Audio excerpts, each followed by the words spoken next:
At muli nga, bubuksan na nga natin ang portal dahil napakarami na nga po nakakamiss dito kay Hamtaro. Nahagip pa nga ng camera. At dito, sasamahan ko na nga si Goldie ng dalawang babae. Nagbigay na nga rin pala ako ng mga lunggay sa alaga akong mga ibon.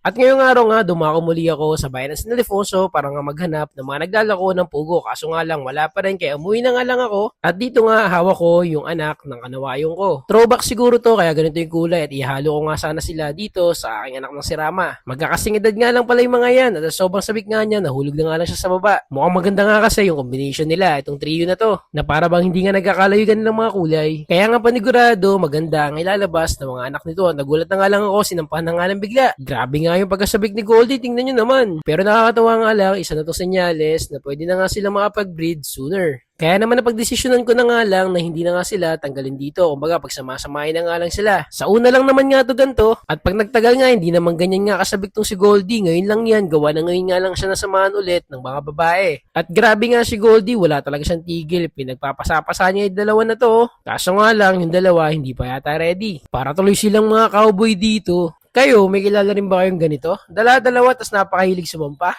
Baka may tropa kang ganun, tag mo na lang din. Kawawa na lang talaga siya pag tinag mo, FO malalayan. At dito nga yung dalawang perso ko, nakakatuwa lang din. At nadagdagan nga yung kanilang itlog. Nakaraan nga kasi, kinandling ko na nga yung dalawang itlog niya at walang similya. Yung pala, hindi pa pala siya tapos mag-itlog. Buti na nga lang, may pag-asa pa. At sakto nga lang din, mga nakalabas yung mga ibon natin. Dito nga kumuha nga akong malunggay. Naisip ako nga bigyan sila. Baka kahit pa paano, magkaroon pa nga sila ng sustansya at lalo ma-fertile yung kanilang mga itlog. Gawa ng ilang beses na nga lang po, hindi nga po ma-fertile talaga bawat batch ng pag-iitlog ng aking mga African lovebird. Hindi ko nga sigurado kung magugustuhan nila to, pero nilagyan ko na nga din sila dito. Itong Alpsuan ko, itong Perso, saka nilagyan ko na nga rin pala yung pwesto ng mga breeder ko dun sa colony cage. At ito nga nangyari. Paglapit ko pa nga lang din dito, nakikita ko na nga na yung kagustuhan nilang makakain ng malunggay. Pagpasok ko nga, laking gulat ko na nga lang, kahit nandito ako malapit, hindi nga siya natatakot, kumakain na nga lang siya ng malunggay dito. Alam naman natin kasi natin ang malunggay, napakasustansya nga, kaya nakakatuwa lang din at nagustuhan nga nila. Sa part nga na to, dito nga halos lahat ng ibon naglabasan na nga sila, nakakatuwa naman, tingnan nyo. Ito kasi yung kinaganda sa colony type na cage. Yung tipo kung gusto mo sila magsama-sama, makikita mo talaga. Ang kinahirap nga lang talaga, yung minsan may magbababag, o kaya minsan naman may papasok na nestbox na may nestbox.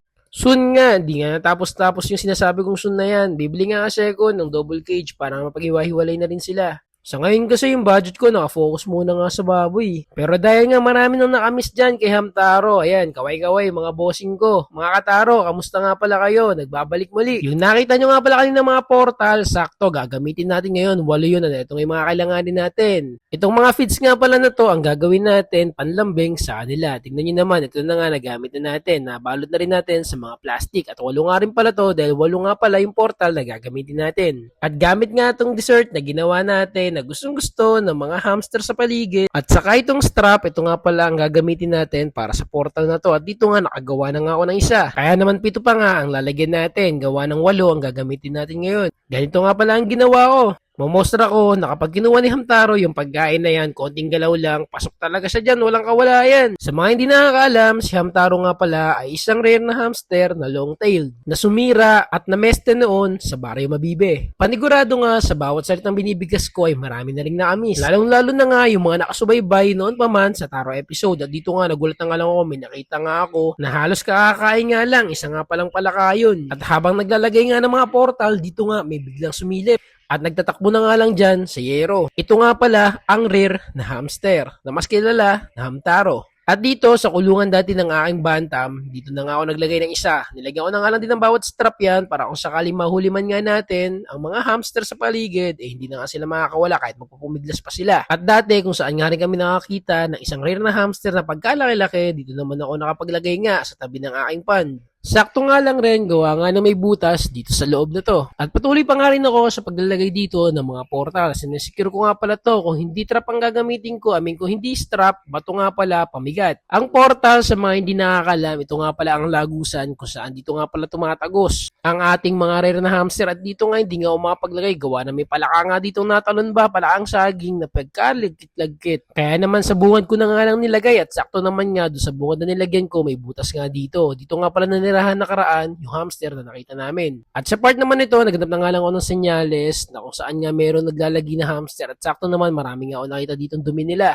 Kaya naman para ma-secure dito nga, inalambre ko na lang din gawa ng hindi nga aabot yung strap sa laki nga ng pagkakapitan ko. Alam kong marami nga pala sa inyo na nakakamiss na kay Hamtaro. Sa mga solid natin dyan na nakasubaybay mula pa man noon, sa mga kataro natin dyan, maaari kayong mag-comment ng pangalan nyo sa baba at kung taga-saan kayo para sa susunod na video, ma-shoutout natin kayo.